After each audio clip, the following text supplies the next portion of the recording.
Hello, good day mga kadiskarte. Once again, welcome to Noah's Farming and Technique. And sa araw na to ay bibisitahin na naman natin yung ating lugar dito at papakita natin yung mga tinanim nating saging.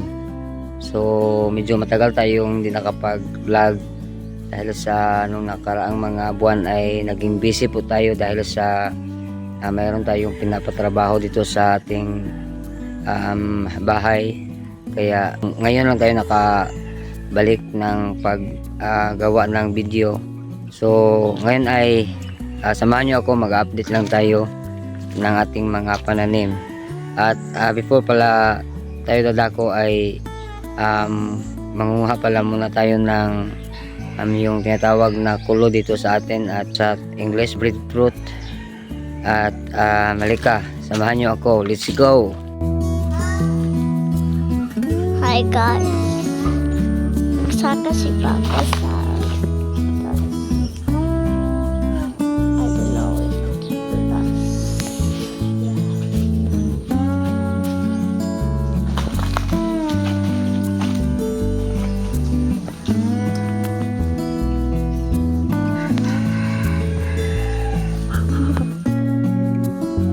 So dito na tayo sa itaas ng puno ng kulo at hanap-hanap lang tayo kung meron pa bang natira. So meron palang kinainan ng paniki. So sayang naman, kasi nung nakaraan parang may natira pang 3, kaso hindi natin inubos kasi hindi naman natin maubos yung kinuha natin. So mayroon palang isang natira. Sana ay abot ng ating palungkit. So kailangan lang nating mag-ingat kasi mahirap din yung posisyon natin dito sa taas ng puno. So sana ay abot ito ng ating panungkit. So subukan natin.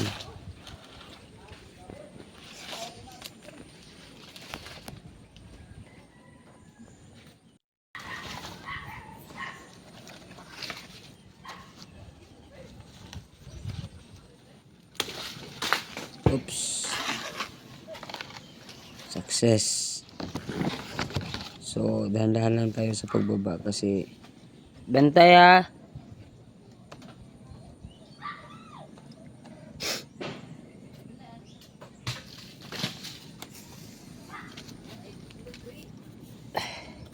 Nanginginig na yung mga tuhod kasi hindi na tayo sanay umakyat. At buti na lang kaya pa natin na umakyat sa matataas na mga puno. At ngayon ay bababa na tayo.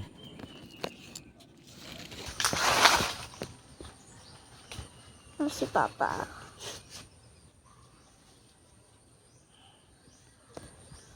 Haman what ka reach? Pa? One drag na again. Oh.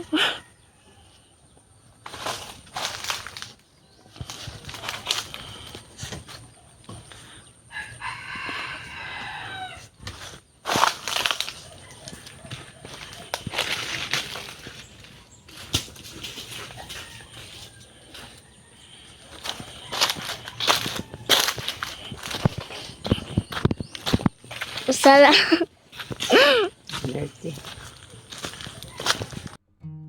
After natin makakuha ng bunga ng kulo ay dumako na tayo sa ating mga pananim. So ito na yung update ng ating mga bagong pananim. So meron pa dito.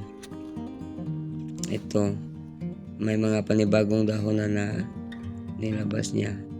So mayroon pala dito nakatagong bunga ng kalabasa. So update tayo din pag harvest natin.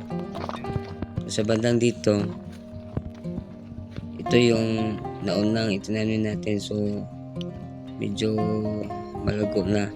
So mayroon tayong tinanim dito na 8 saha ng saging, ngunit ito lang yung isang nag-survive kasi nung kasagsagan ng El Nino. Medyo hindi nakasurvive yung ibang tinanim natin. Sa banda naman dito ay mayroon din tayong mga itinanim na mga bagong saha. So dito makikita natin na medyo lumabas na yung mga dahon niyang bago. So dito medyo hindi pa ganun ka naka-recover kasi nung may malakas na ulan sa bandang dito, umangat yung tubig at akala ko ay mabubulok yung mga tinanim natin. So salamat at makikita natin na nag-survive yung ilan. So dito parang malapit na to. At dito naman ay iwan ko kung hindi ba nabulok yung pinaka-ugat niya. So update din tayo sa susunod na nating mga video. At dito ay may panibagong dahon na. So makikita natin napaka-green na yung dahon. So sa kabila naman, punta tayo sa kabila. Ito pala yung mga maliliit natin na ginawa nating harang. So, buhay na yun. Dito naman ay tinanggalan natin ng sirang dahon yung tinanim natin. At sana ay mag-survive din yun. So dito may dahon na. Dito naman ay makikita natin may mga sibol na dahon. So dito mayroon natin mga bagong dahon na nila yan. At dito ay siguro sa ilalim nito ay nagsimula na itong umugat kasi makikita natin na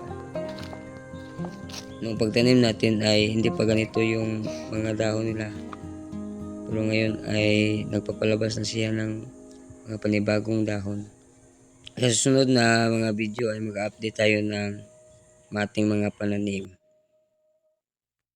At ayun, hanggang dito na lang tayo at magluluto pa tayo ng ating nakuhang kulo.